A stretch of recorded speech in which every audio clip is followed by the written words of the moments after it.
Hi folks, Jim Simpson here. So I tried to shoot this video at a range yesterday when I was shooting a gun I just recently got a hold of, a Taurus G3c. However, the noise inside between other gunshots and the extreme air conditioning system they use in there drowned out the audio, and it just didn't work out. So you have to take my word for it that I shot about 160 rounds or so through that brand new Taurus just yesterday, and I want to give some thoughts on that gun and how I got it. I'll be starting with the gun, but towards the end I want to tell you about how I got it. Let me give you the brief rundown.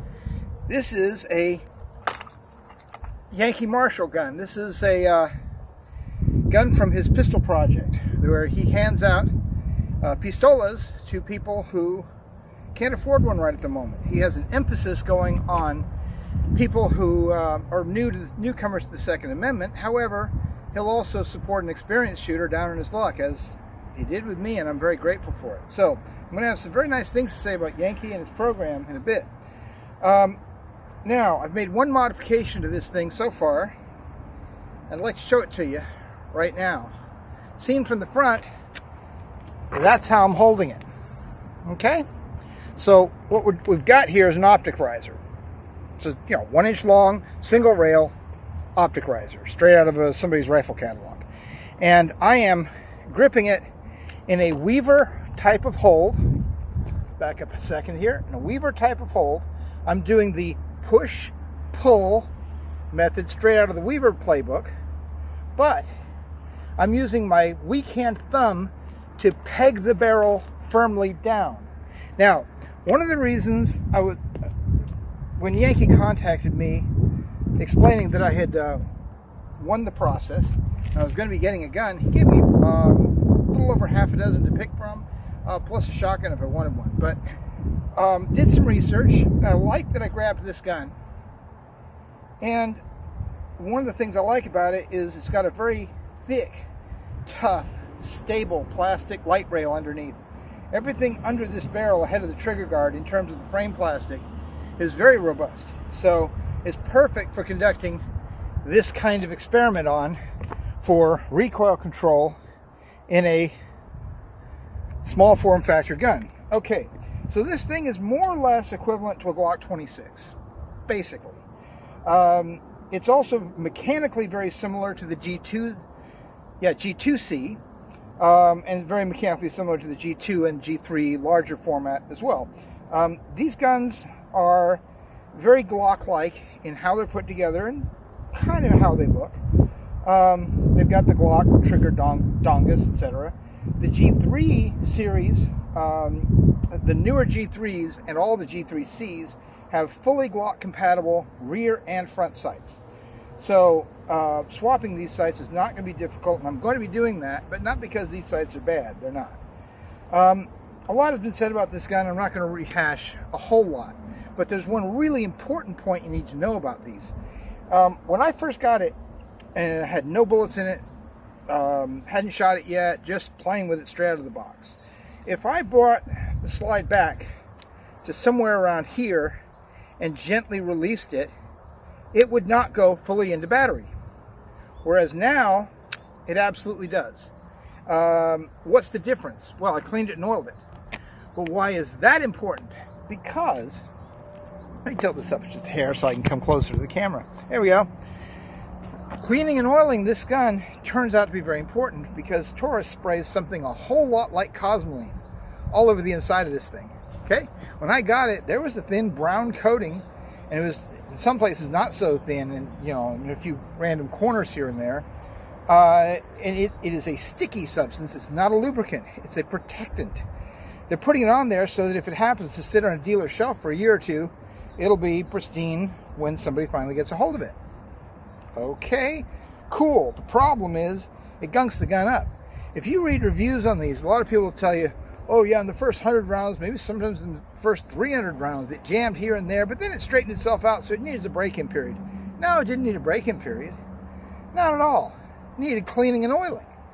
Because when I did that before firing shot one in it and then took it to the range, yesterday I had 0 malfunctions with this gun. It was a mixture of 115 grain range practice ammo, typical ball A lot of PMC, 100 rounds of it was PMC bronze, okay?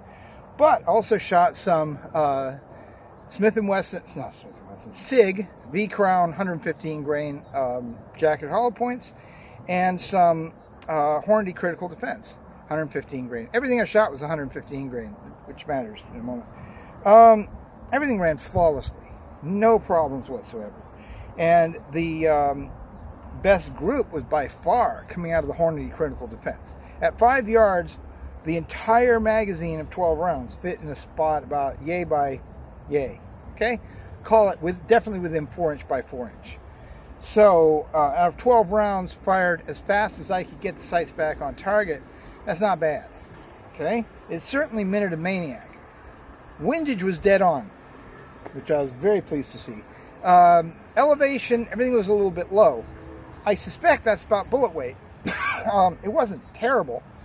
For example, when I say a roughly small fist-sized cluster going on at 5 yards, the top of that cluster was on the bullseye, but it was mostly to the south of the bullseye. Okay, but if I ran 135s, 147s, something like that, that would probably raise the point of impact. But I will be putting different sights on here. I might talk about a little bit about that in a second. When I do, I'll regulate the sights for elevation with 115s at that point. But for right now, absolutely functional right out of the box. The holster I'm using was one that I originally built for my Hellcat. And this is bigger than a Hellcat, but it still barely can be made. There we go, snap that. It just didn't click is all. I can absolutely make it work. Oh yeah, I gotta slide to this side. Okay. Click, click, click, click. Okay, rewrapped. Yes, that takes a while. And when I figure out what I'm going to do for sights, depending on what I do for sights, I'll build a slightly bigger one that fits this better, and I don't have to kind of pull on it to get it in there quite as bad. But anyway, this system works by pulling the gun out and presenting it for a clean grab. I really like it. So, okay. There we go. Okay. I'll do the two top ones first, I guess. That's easier. And then slide the side in. Boom, boom. One of the reasons it's fast is there's no zipper to defeat. There's 4 snaps that all blow out at once with one pull of the ripcord. I want to find a way to commercialize this system at some point. It may be the fastest fanny pack anybody's ever come up with. Okay. The gun itself was as reliable as a Glock in my hands yesterday, and I'd say almost as accurate. Not quite, but getting there. Yankee Marshal's stated purpose with the pistol project is to legally arm, and by the way, yes, it all went through an FFL, it was all 100% above board. His purpose is to legally arm 4 people a month. When I got the email about 3 weeks after I put in a beg email, to be honest, I put a message on his project webpage saying, I'll tell you exactly what I said to him. My wife has had serious cancer, both breasts removed this year, on 2 different occasions, early February and then one about a month and a half ago, and I've been unable to go trucking because I've had to stay home and take care of her. I've been trying to make ends meet with Uber, but I also had to sell pretty much every gun I own except for my one extremely weird magazine-fed revolver that I've had I built in 2012, and it's a workable gun. I can use it for self-defense, but it's a one-off engineering prototype based on a single-action revolver. Weighs about 3 pounds, difficult to conceal carry, and God help me if I ever had to shoot anybody with it, because the DA would go, "What?" So, yeah. So I explained all this to Yankee, and he knew that I was an experienced shooter, down on my luck, and he came through. Now, the guns that he was offering for free, half a dozen handguns and or a shotgun if I wanted, which I obviously didn't go for. They represent a good selection of budget guns. And they're guns that are good enough for someone to exercise their Second Amendment rights and legally defend themselves reliably. This gun absolutely is capable of getting somebody through the night. It's like saying, oh, well, you can't afford a Honda or a Ford, so you went with a Kia or a Hyundai, so that's no good. No. I mean, yeah, if this is compared to a gun, to a car, yeah, you call it a Kia or a Hyundai. That'll get you around.